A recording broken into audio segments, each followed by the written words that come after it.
Bismillahirrahmanirrahim. Assalamualaikum warahmatullahi wabarakatuh dan salam sejahtera. Terima kasih saudari pengacara majlis. Adab Melayu makan pakai tangan, jari dijilat tanda disudahi. Selaku tetamu undangan dewan, ucapan terima kasih didahului. Ladang tebu di pinggir pekan ditebas Pak Ali bersama Apen. Sekalian tetamu sama meraikan bengkel keberkesanan cerpen. Yang dihormati Haji Wan Raja bin Wan Saiful, Guru Besar Sekolah Menengah Kebangsaan SMK Melor. Yang berusaha Haji Azman bin Safawi, Ketua Panitia Mata Pelajaran Bahasa Melayu SMK Melor. Dan yang dikasihi rakan-rakan sejawat Guru Bahasa Melayu. Tuan-tuan dan puan-puan sekalian, Alhamdulillah dan setinggi-tinggi kesyukuran kehadrat Allah Subhanahu Taala kerana dengan limpah kurnia dan izinnya maka kita dapat bersama-sama berada di dalam dewan ini untuk bengkel yang bertajuk Keberkesanan Penggunaan Cerpen dalam Pengajaran dan Pembelajaran Bahasa Melayu Peringkat Daerah Kuala Kerai. Pertama sekali izinkan saya memperkenalkan diri. Nama diberi Nur Afidah binti Muhammad Rezu yang lebih gemar jika digelar dengan Cikgu Afidah, selaku Guru Cemerlang Mata Pelajaran Bahasa Melayu Peringkat Negeri Kelantan, yang sekarang berkhidmat sebagai Ketua Panitia Subjek Bahasa Melayu di SMK Jeli, Kelantan. Terima kasih dan setinggi-tinggi penghargaan saya ucapkan kepada yang dihormati Haji Wan Raja bin Wan Saiful, Guru Besar SMK Melor yang sudi merasmikan bengkel ini sebentar tadi. Ucapan terima kasih juga saya ajukan kepada yang berusaha Haji Azman bin Safawi, Ketua Panitia Mata Pelajaran Bahasa Melayu SMK Melor. Dan yang dihormati rakan-rakan sejawat sekalian. Tidak lupa juga penghargaan kepada jawatan kuasa penganjur yang telah sudi menjemput saya sebagai tetamu undangan untuk berkongsi ilmu di dalam bengkel ini. Ucapan terima kasih dan penghargaan yang tidak terhingga kepada semua pihak yang terlibat secara langsung atau tidak langsung dalam menjayakan bengkel ini. Kesungguhan dan komited daripada semua adalah kunci terlaksananya apa yang kita rancang. Sememangnya, bengkel keberkesanan penggunaan cerpen dalam pengajaran dan pembelajaran bahasa Melayu peringkat daerah Kuala Kerai ini adalah cetusan idea bersama SMK Melor dan SMK Jeli. Diharap kerjasama mantap ini berjaya meletakkan kita semua untuk berada di sini. Mohon rahmat daripadanya atas segala usaha dan penat yang telah dicurahkan. Rakan-rakan sejawat yang dikasihi, seperti yang diketahui, Malaysia kini berada di gelombang ketiga Pelan Pembangunan Pendidikan Malaysia PPPM. Oleh itu, kurikulum pendidikan pada hari ini menekankan kemenjadian murid dari segi pemikiran yang bersifat kritis, inovatif, imajinatif dan kreatif. Dari segi pengajaran dan pembelajaran PDP Bahasa Melayu, komponen sastra atau lebih dikenali sebagai Komsas didapati menepati matlamat pendidikan ini. Justru itu objektif utama bengkel ini dilaksanakan adalah untuk PDP guru-guru bahasa Melayu sekalian dapat dijalankan secara terancang untuk menanamkan dan menyuburkan pemikiran kritis, analitis dan kreatif dalam kalangan pelajar. Melalui pengajaran Komsas kepada para pelajar, guru dapat melahirkan pelajar yang lebih berfikiran kreatif dan kritis kerana unsur yang terdapat dalam Komsas itu sendiri. Sebagai seorang guru cemerlang mata pelajaran bahasa Melayu, pengisian ceramah ini adalah masalah-masalah yang dihadapi guru-guru bahasa Melayu khususnya dalam PDP Komsas serta teknik-teknik yang boleh diimplementasikan oleh rakan-rakan sejawat sekalian dalam bilik darjah. Sebelum kita mendalami lebih lanjut pengisian bengkel ini, apa itu Komsas? Baiklah, Kementerian Pendidikan Malaysia KPM telah memperkenalkan Komsas dan dilaksanakan secara berperingkat bermula pada tahun 2000. Saya pasti semua guru yang berada di dalam dewan ini sudah sedia maklum tentang hal itu. Komsas diperkenalkan dalam pengajaran dan pembelajaran bahasa Melayu bertujuan menarik minat untuk berkarya dan memupuk semangat membaca dalam kalangan murid. Sebagai guru bahasa Melayu, sudah pasti kita semua yang berada di dalam dewan ini telah mengetahui 5 genre sastra karya-karya Komsas iaitu novel, puisi tradisional dan moden, cerpen, prosa tradisional dan drama. Bersesuaian dengan tajuk bengkel ini iaitu keberkesanan penggunaan cerpen dalam pengajaran dan pembelajaran bahasa Melayu, fokus utama kita pada hari ini adalah cerpen. Baiklah.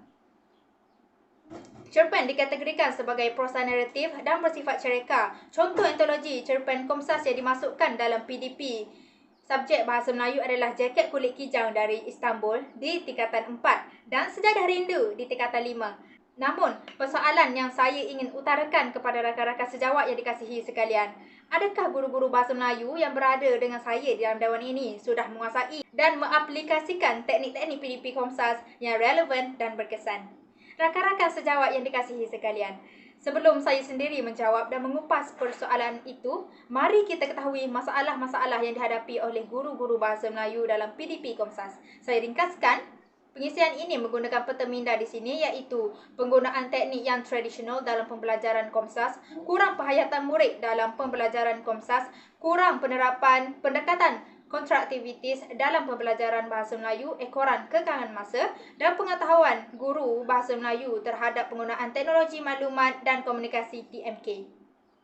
Baiklah, masalah pertama yang saya akan kupaskan dalam bengkel ini adalah penggunaan teknik tradisional dalam pembelajaran Komsas yang menyebabkan murid kurang minat dalam PDP Komsas. Realiti kenyataan ini ditujukan kepada guru-guru yang masih menggunakan teknik tradisional yang dianggap sudah tidak relevan dengan murid-murid generasi Z. Salah satu teknik yang dianggap sudah tidak relevan dengan kurikulum pendidikan abad ke-21 adalah teknik chalk and talk, iaitu pembelajaran berpusatkan guru. Pernyataan ini dikuatkan lagi dengan pernyataan daripada Wang dan Osman pada tahun 2018 yang menyatakan bahawa konsep pendidikan pada abad ke-21 menekankan pembelajaran berpusatkan murid, di mana murid terlibat secara aktif dalam PDP dan memainkan peranan penting dalam proses tersebut. Masalah ini juga timbul mungkin disebabkan kekurangan guru option Bahasa Melayu, menyebabkan guru bukan option mengajar Komsas yang tidak mempunyai kemahiran khusus dalam teknik PDP guru Bahasa Melayu. Justru itu, kita sebagai guru Bahasa Melayu hendaklah mendalami ilmu pedagogi PDP Komsas.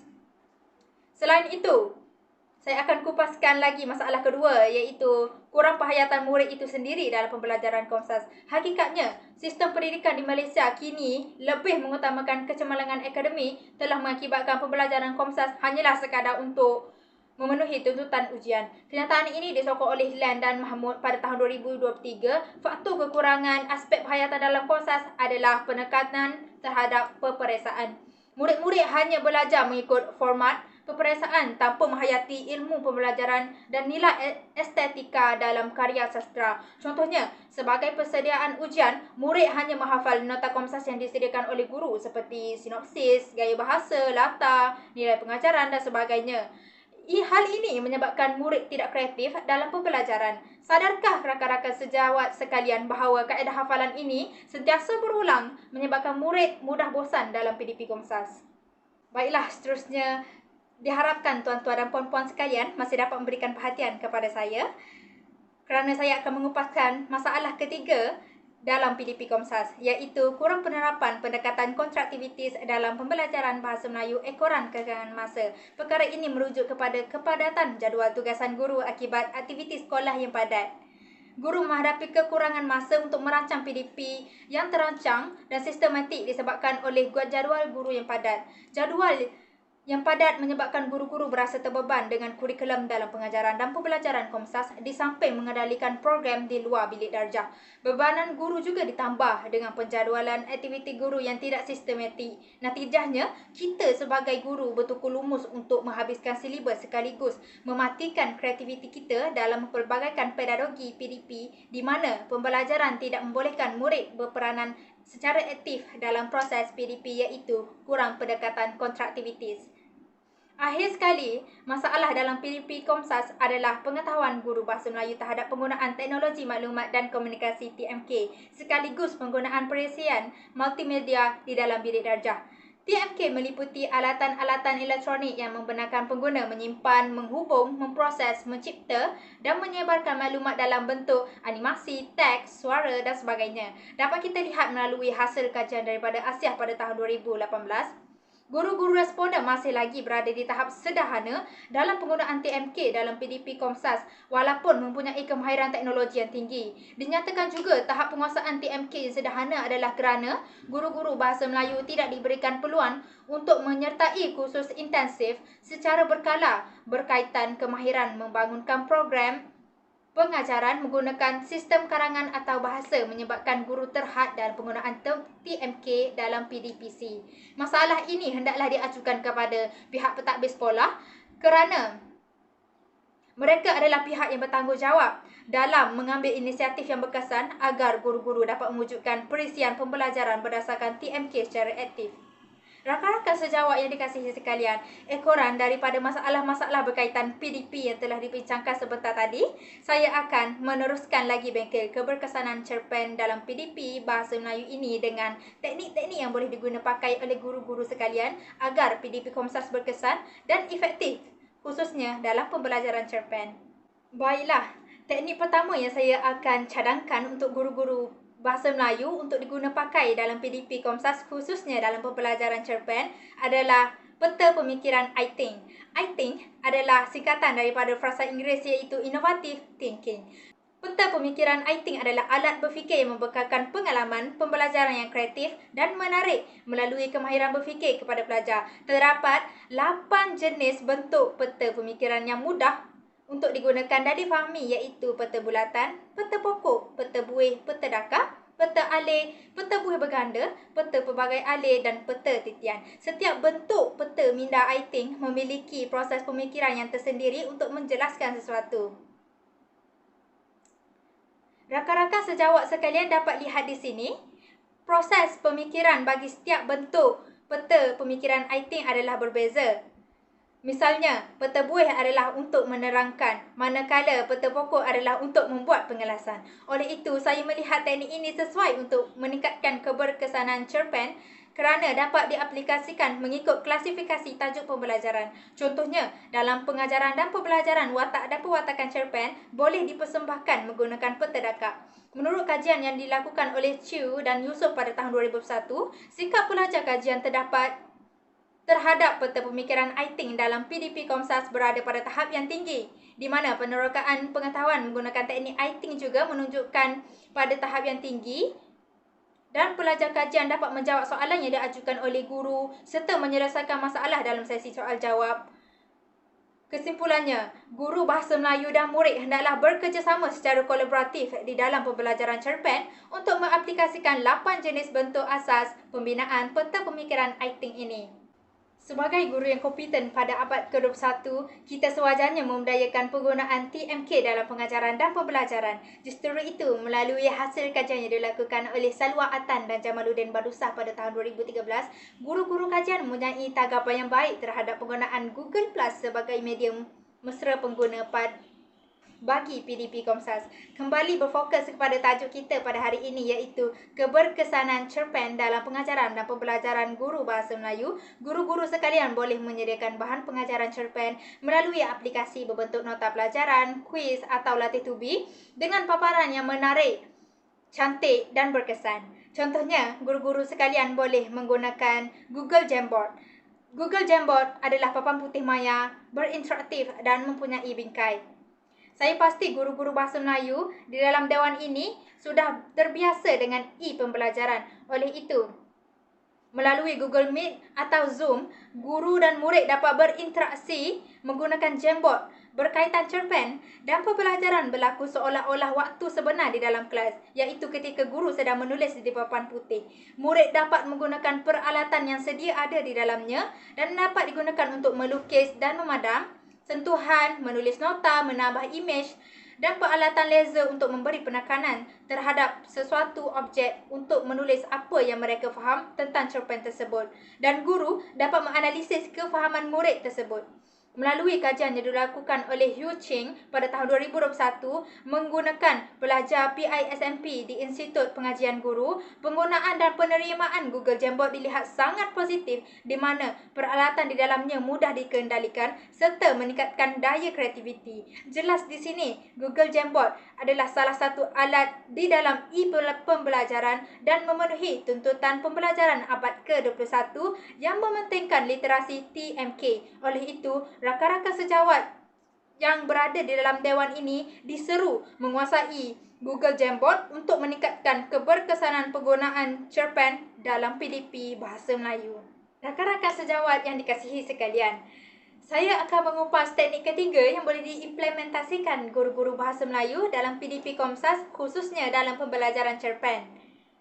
Teknik itu adalah teknik menggunakan teori konstruktivitis dalam meningkatkan keberkesanan cerpen. Saya ada menyebut tentang masalah dalam PDP Komsas iaitu masalah kurang penerapan pendekatan konstruktivitis dalam pembelajaran Bahasa Melayu ekoran kekangan masa.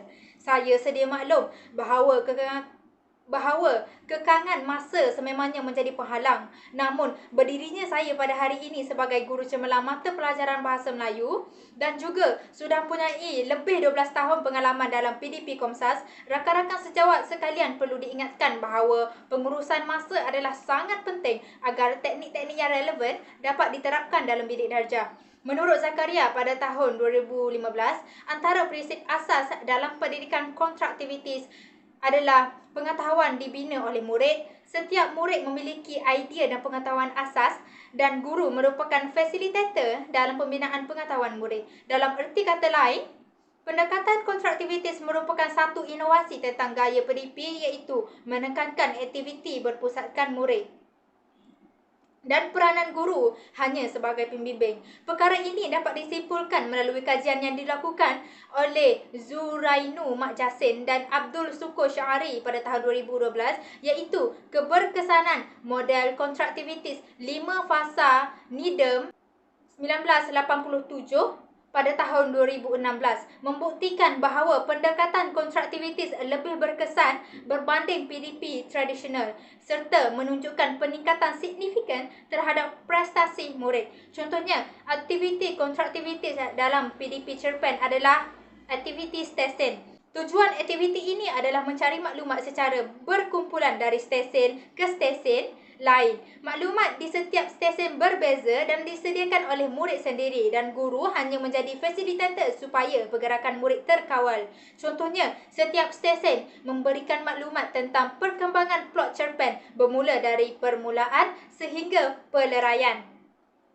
Baiklah. Selain itu, saya mencadangkan teknik monodrama dalam PDP guru-guru bahasa Melayu sekalian. Teknik ini termasuk dalam pendekatan kontraktivitis yang telah saya terangkan sebentar tadi. Monodrama adalah lakonan yang dilakukan oleh seorang murid. Misalnya, seorang murid dipilih oleh guru untuk melakukan watak aku dalam cerpen Jaket Kulit Kijang dari Istanbul. Murid tersebut perlu menghayati tindakan dan peranan watak aku dalam cerpen tersebut. Murid lain mendapat gambarannya sewajarnya tentang watak yang dilakukan di hadapan mereka. Guru hanya duduk di kalangan murid-murid lain serta memberi komen terhadap lakonan murid dan memerhati sikap-sikap murid lain terhadap lakonan yang dipertontonkan. Persoalannya, adakah guru-guru bahasa Melayu yang berada di hadapan saya pada hari ini mengetahui teknik The System? Teknik monodrama ini berkait rapat dengan teknik The System kerana kedua-dua teknik ini adalah berdasarkan lakonan.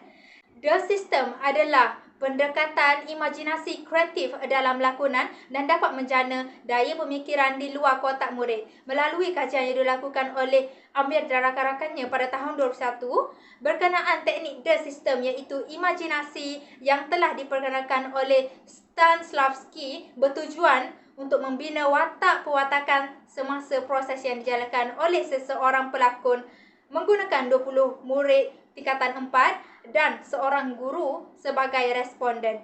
Teknik lakonan yang melibatkan The System dapat membantu merangsang pemikiran kritis murid dan memudahkan pemahaman penonton tentang latar belakang sesuatu watak itu dengan kritikal dari segi emosi, gerak badan dan ekspresi wajah.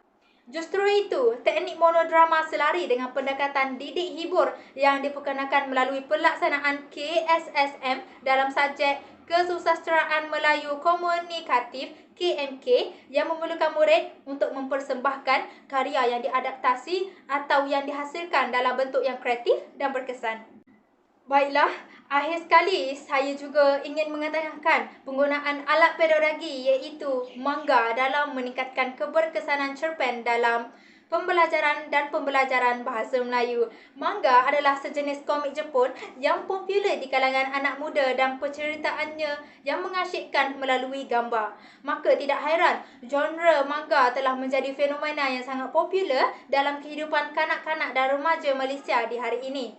Contohnya, komik dari Jepun yang popular di Malaysia adalah Detektif Conan, Naruto dan One Piece. Berdasarkan kajian yang dilakukan terhadap murid-murid sekolah rendah oleh Roslina Mahmat dan rakan-rakannya pada tahun 2014, mereka adalah peminat fanatik animasi dan manga. Unsur-unsur komik dalam genre manga dianggap sebagai sesuatu yang dapat menarik perhatian murid dan justru itu dianggap sesuai untuk PDP Komsas. Tetapi bahan ini hendaklah dikaitkan dengan budaya tempatan dan diterapkan dengan sewajarnya. Pengaplikasian kaedah ini dalam pengajaran dan pembelajaran amat membantu dalam meningkatkan pencapaian murid dan memupuk minat mereka untuk belajar kerana Salah satu masalah utama dalam pembelajaran Komsas yang telah dikenal pasti adalah kekurangan minat murid dan seterusnya mengakibatkan prestasi yang menurun. Menurut kajian yang dilakukan oleh Saravanan dan rakan-rakannya pada tahun 2022, menggunakan pelajar tingkatan 4 untuk mengkaji keberkesanan manga sebagai alat kreatif untuk mengajar Komsas, mendapati bahawa berlaku perubahan prestasi dan peningkatan kreativiti pelajar secara positif apabila manga digunakan sebagai alat pedagogi. Cerpen kepimpinan melalui teladan dari antologi Jaket Kulit Kijang dari Istanbul ditukar dalam bentuk manga telah digunakan dalam kajian ini. Rakan-rakan sejawat yang dikasihi sekalian, sebelum saya akhiri ucapan saya ini, sekali lagi saya merakamkan rasa terima kasih saya terhadap iltizam, kesungguhan dan kecaknaan warga pendidik, khususnya warga SMK Melor dan SMK Jeli dalam mencetuskan idea bengkel keberkesanan penggunaan cerpen dalam pengajaran dan pembelajaran bahasa Melayu peringkat daerah Kuala Kerai untuk mendepani masa depan anak-anak kita.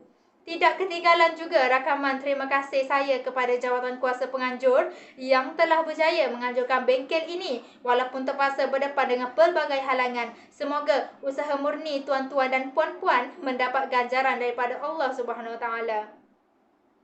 Saya akhiri ucapan saya dengan satu rakaat gurindam. Tuai padi antara masa, esok jangan layu-layuan. Intai saya antara nampak, esok jangan rindu-rinduan. Sekian, wabillahi taufiq wal hidayah. Assalamualaikum warahmatullahi wabarakatuh.